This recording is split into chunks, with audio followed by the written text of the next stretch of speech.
Bienvenue à vous dans cette nouvelle vidéo d'actualité auto. On a pas mal de sujets intéressants pour bien terminer cette semaine. On va déjà parler de Mazda qui parle de son nouveau moteur Skyactiv Z, nouvelle motorisation thermique de Mazda qui va utiliser des nouvelles technologies lui permettant d'être plus performant, plus résistant et surtout de consommer moins, ce qui permettra à Mazda de proposer encore pendant de nombreuses années des moteurs thermiques à ses clients. Et ça malgré des normes CO2 de plus en plus drastiques. On va ensuite parler de Honda qui va être obligé de s'allier avec l'un de ses plus grands rivaux de tous les temps, Toyota. Et pour terminer, j'ai trois actus assez savoureuses, on va dire, à partager avec vous qui concernent Tesla. Ce sont les sujets de cette vidéo du dimanche 23 mars 2025. J'espère que la vidéo vous intéressera et vous plaira. Si c'est le cas, je compte sur vous pour le montrer comme d'habitude en laissant un petit like, en vous abonnant pour les prochaines vidéos et en laissant un petit commentaire pour me dire ce que vous pensez de l'actu du jour.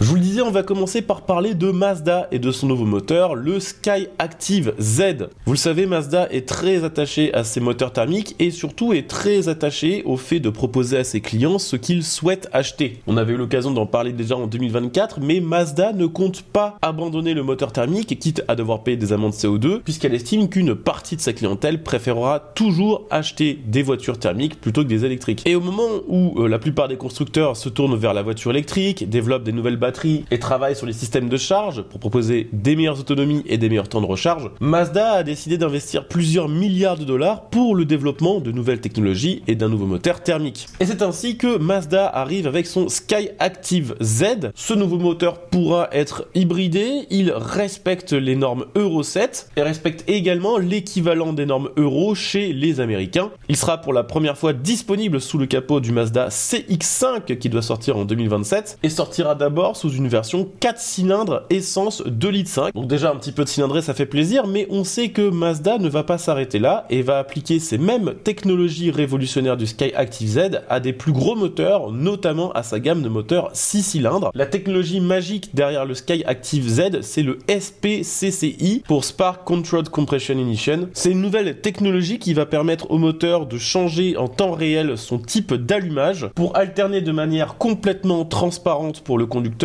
entre l'allumage classique via une étincelle, via une bougie d'allumage, et un allumage par compression, comme c'est le cas sur un moteur diesel. Cette technologie a énormément d'avantages, elle permettra d'avoir du couple à bas régime sans sacrifier la puissance au régime, et lorsque le régime du moteur est stable, grâce au SPCCI, ces blocs pourront proposer des consommations similaires à celles d'un diesel, des consommations qui sont en général bien plus faibles que celles d'un moteur essence. Donc pour résumer, ça permettra à ces moteurs d'être coupleux, d'être puissants, d'économiser du carburant, et donc d'économiser du CO2 rejeté, ce qui permettra à Mazda de proposer encore longtemps du moteur thermique. Maintenant, il faudra voir ce que ça donnera côté fiabilité, mais Mazda, ayant une réputation de marque très fiable à défendre, et étant une marque japonaise, on peut se douter qu'il y a quand même eu un tas de tests qui ont été faits pour assurer une fiabilité la plus élevée possible. On rappelle également que depuis un an, Mazda a réouvert une division de recherche sur les moteurs à rotor, que dans un premier temps, le but, ça va être de fournir des moteurs à rotor permettant d'agir comme prolongateur d'autonomie sur des voitures électriques. Donc en gros, l'électricité sera fabriquée à bord du véhicule grâce à ce moteur thermique à rotor, mais les rumeurs disent que Mazda travaillerait également sur un nouveau modèle équipé de moteurs rotor thermiques principaux, comme à la fameuse époque des Mazda RX-7 ou RX-8, qui serait basé sur l'iconique SP Concept. Je vous mettrai des photos, je la trouve quand même particulièrement belle. La seule mauvaise nouvelle, c'est que pour l'instant, ce modèle ne serait réservé qu'au marché japonais et au marché américain. Mais on verra d'ici là, évidemment, tout un tas de choses peut changer.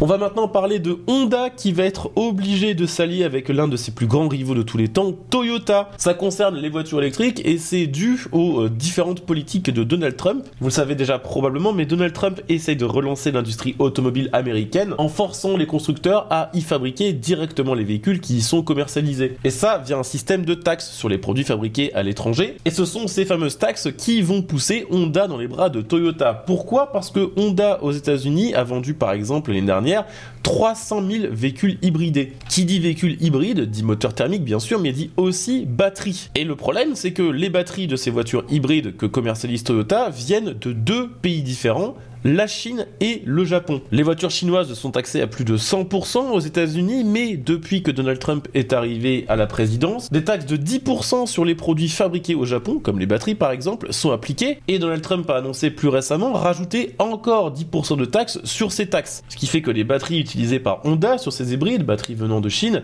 vont être considérées comme non économiquement viables. Il faudrait répercuter le prix de ces batteries sur le prix final du véhicule, ce qui probablement ferait que les voitures de chez Honda seraient plus chères que d'autres véhicules concurrents. D'un autre côté, en ce qui concerne les batteries fabriquées au Japon, la Maison Blanche a annoncé que les taxes sur les pièces automobiles fabriquées au Japon allaient passer de 2,5% à 25%. Donc là c'est pareil, même si Honda se rabattait uniquement sur des batteries fabriquées au Japon, elles deviendraient elles aussi non économiquement viables. On pourrait se dire que Honda va donc réagir en installant une usine de batterie aux États-Unis, sauf que pour l'instant Honda n'est pas sûr que ce soit le bon move à faire sur le long terme. Construire une usine de batterie capable de faire 300 000 batteries à l'année coûterait des milliards d'euros à Honda, ne verrait pas le jour avant plusieurs années, le temps de faire les constructions, d'obtenir les outils, de mettre en place la filière de matières premières et la logistique, tout ça sans vraiment de garantie que d'ici 6 mois Donald Trump ne revienne pas en arrière, annule les taxes et ainsi fasse que l'investissement qui aurait été fait par Honda entre temps n'ait servi à rien. Et même si ces taxes duraient jusqu'à la fin du mandat de Donald Trump, il n'y a rien qui dit que le prochain président en 2028 ne les annulerait pas. Honda a donc cherché un fournisseur de batteries qui produit déjà ses batteries sur place, et une des seules marques automobiles qui propose le bon type de batterie et dont les batteries sont fabriquées sur place, c'est le plus grand rival de Honda de tous les temps, Toyota. Toyota vient de finir la construction d'une usine qui a coûté 14 milliards de dollars, une usine de batterie située dans l'état de Caroline du Nord, et un récent deal qui devait rester jusqu'ici confidentiel a fuité sur internet et a montré que Toyota avait vendu 400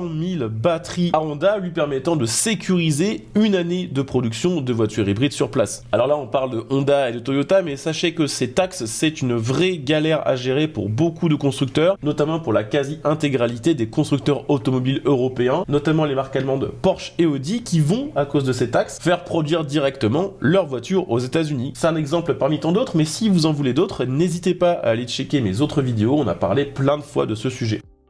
Pour terminer cette vidéo, je voulais partager avec vous quelques petites actualités spéciales Tesla que j'ai trouvées assez savoureuses. Ce sont toutes des actualités très récentes et je pense que ça peut vous intéresser que vous soyez pro ou anti-Tesla. La première actu concerne les primes d'assurance qui vont augmenter l'année prochaine à cause de la récente vague de vandalisme qu'ont subi tout un tas de modèles de Tesla. Alors c'est surtout aux États-Unis que ça se passe, mais il y en a aussi un petit peu en Europe. Suite à certaines déclarations et certains moves de Elon Musk, les véhicules de la marque Tesla qui on le rappelle est présidé par Elon Musk, sont beaucoup plus victimes qu'avant de vandalisme. Alors ça va des simples rayures sur la carrosserie, aux tags sauvages, jusqu'à l'incendie de certaines Tesla, à tel point que c'est devenu, dans une certaine mesure, une trend, une mode de faire ça. La double mauvaise nouvelle pour les propriétaires de Tesla, c'est que d'après plusieurs experts en assurance et en analyse de données, les vandalismes et les incendies criminels de Tesla ont tellement augmenté cette année que l'année prochaine, les primes d'assurance pour les voitures de marque Tesla vont augmenter. C'est assez logique et c'est comme ça que procèdent les assurances pour n'importe quelle marque. Si une année il y a beaucoup de vols qui sont constatés ou beaucoup de vandalisme sur un modèle en particulier, l'année prochaine ce véhicule sera tout simplement plus cher à assurer parce que l'assurance estime qu'elle prend plus de risques. Mais ces mêmes experts expliquent que si cette mode, cette trend prenait plus d'importance, comme la trend de 2023 sur TikTok où il y avait eu des milliers de vidéos qui avaient été postées à propos de vols de Kia et de Hyundai qui étaient super faciles à voler à cause d'un problème de sécurité qui venait des constructeurs, ça avait fait effet boule de neige. Les gens se filmaient en train de voler une Kia ou une Hyundai, partageaient ça sur les réseaux sociaux et du coup il y avait de plus en plus de gens qui essayaient. Les experts ont dit qu'une trend de la sorte pourrait tout à fait arriver avec Tesla et avec le vandalisme, que ça pourrait tout simplement pousser certaines assurances à ne tout simplement même plus vouloir assurer les véhicules de la marque Tesla. Il y a une autre histoire que je voulais partager avec vous, celle-ci date d'il y a moins de 24 heures, c'est au Canada que ça se passe. Il y a l'association des automobilistes canadiens, la CADA, qui accuse Tesla d'avoir illégitimement profité du système de subvention à la voiture électrique. En fait il y a un parking gigantesque qui a été découvert par des journalistes sur lequel étaient entreposés 8600 exemplaires de Tesla complètement neuves, surtout des modèles 3 et des modèles Y. Ces 8600 Tesla auraient été commandés au moment où, comme par hasard, les ventes de Tesla commencent à stagner au Canada, pour les mêmes raisons qu'il y a du vandalisme sur les Tesla, parce qu'il y a beaucoup de Canadiens qui militent contre Tesla en boycottant les produits. Mais surtout, ce qui est particulièrement étonnant, c'est que ces 8600 Tesla ont été vendus juste avant, la veille du jour où le gouvernement canadien mettait en pause son système de subvention aux véhicules électriques. En effet, il restait un budget de 71 millions de dollars attribué par le Canada pour ce système de subvention, et du jour au lendemain, Tesla a fait une demande au gouvernement pour profiter de 43 millions de subventions pour l'immatriculation et la vente de ces 8600 Tesla, ce qui fait qu'à elle seule, en quelques jours, Tesla a utilisé plus de la moitié des ressources restantes mises à disposition par le Canada pour l'intégralité des constructeurs et des concessionnaires canadiens. Ce qui est assez incroyable, c'est que ça a du coup un impact sur les autres concessions et sur les autres marques présentes au Canada, puisque les autres concessionnaires ont dû se partager 28 millions de dollars qui restaient dans ce fonds. Il y a un concessionnaire qui a témoigné pour CTV News expliquant que, à cause de Tesla, il n'avait pas eu la possibilité de profiter du programme et qu'il était donc maintenant à moins 279 000 dollars de résultats. Faut savoir que ce qu'a fait Tesla, ce n'est pas illégal, c'est seulement mal vu. Maintenant, Tesla et les concessionnaires locaux doivent prier que les vandales ne trouvent pas ces fameux parkings où sont entreposés ces Tesla et ne viennent pas y faire un petit saut pour mettre le feu ou pour rayer les voitures. Et pour terminer, je voulais vous partager un troisième